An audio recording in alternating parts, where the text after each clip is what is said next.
Beginning on June 6, 1944, the Allied forces assaulting German-held Europe would attempt to turn against Adolf Hitler the very weapon that had won him a continent: armor.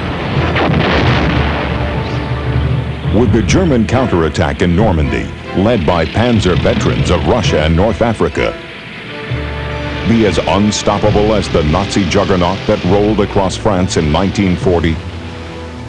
Only the ultimate Allied objective was certain: the River Rhine. Until that watery wall of the Reich was breached, victory could not be had. Great armies clad in steel would press and contest where the Allies sought to go: across the Rhine.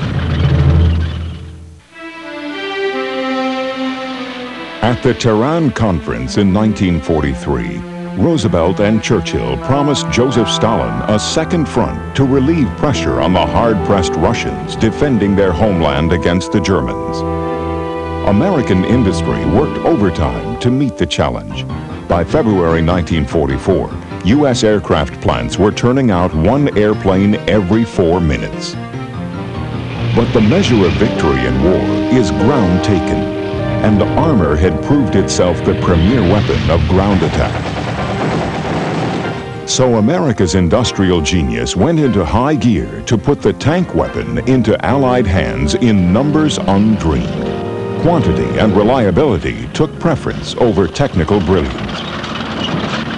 In all of World War II, the Americans had no tank as formidable as Germany's Panthers and Tigers. What it did have was the matronly and vulnerable Sherman. Its high profile was an opposing artilleryman's delight. Its steep front and slab sides were made to be pierced by anti-tank shells. It burned fiercely when hit. American crews sometimes called it the Ronson, after the popular cigarette lighter. Its 75mm gun had none of the savage hitting power of the Tiger's 88. Still, an astounding 35,000 Shermans were built in 1942 and 43 alone.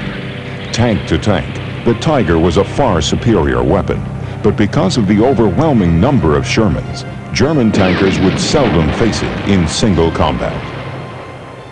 The race to the Rhine began at Allied Supreme Headquarters in London as Dwight Eisenhower and his staff busily planned Operation Overlord, the invasion of Normandy. The 5 landing beaches were divided among the Allied nations without intermingling forces. The Americans would land at Utah and Omaha. The British at Sword and Gold. The Canadians would go ashore at Juno. On the French side of the Channel, Field Marshal Erwin Rommel, an armor genius, hastened to strengthen the Atlantic Wall, a line of coastal fortifications facing England. Rommel had asked to concentrate his armor close to the Normandy beaches, where he was convinced the Allied invasion would strike. But Hitler feared a landing at the Pas de Calais, and much of Rommel's tank strength was held in that area. Rommel was reminded of Frederick the Great's observation: "He who tries to defend everything defends nothing." By early spring, the American buildup in southern England was in full swing.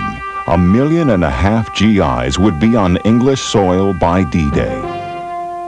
The highways and assembly points of southern England groaned under the weight of the tons of equipment that would spearhead the assault. Eisenhower set June 5th as the date for the landing, though bad weather would postpone it for 24 hours. Operation Point Blank continued, a joint British and American effort that blasted German industry with round-the-clock bombing.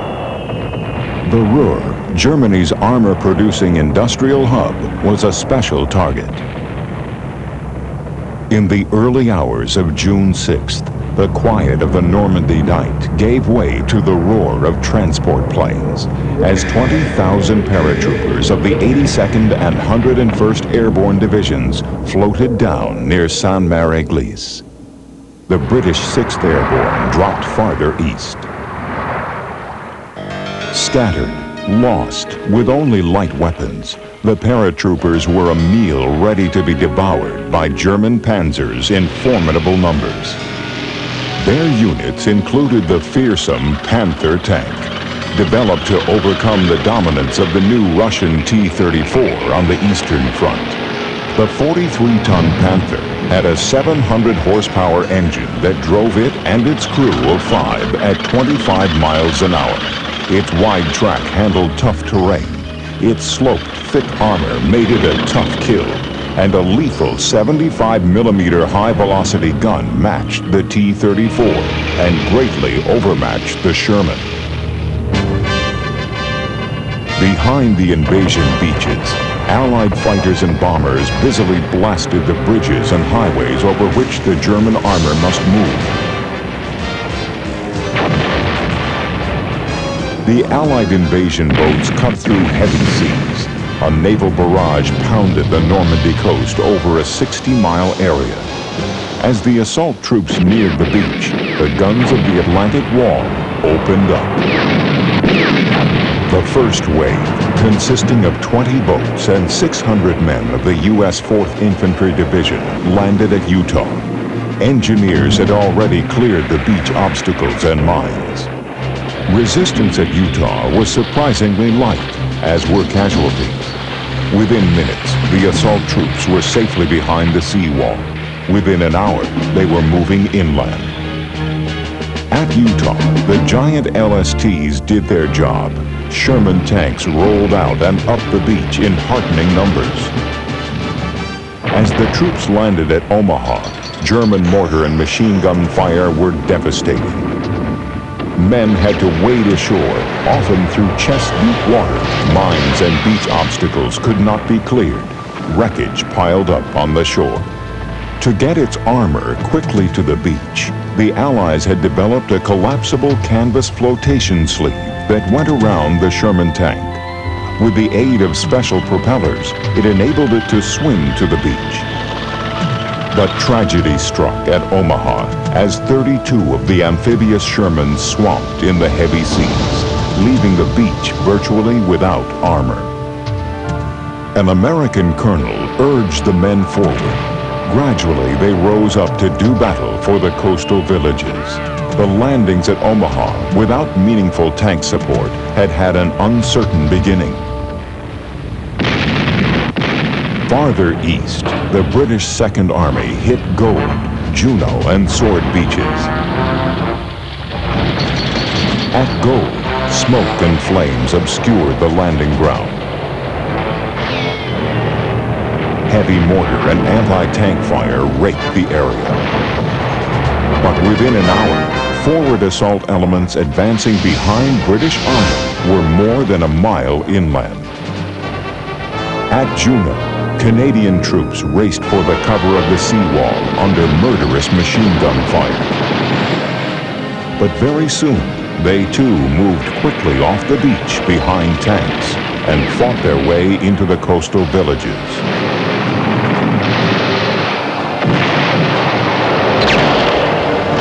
At Sword Beach, the British encountered heavy fire from a ridge behind the landing area.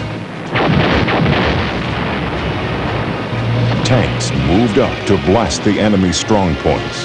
Within a few hours, the British had pushed a mile and a half inland to confront the defending Germans.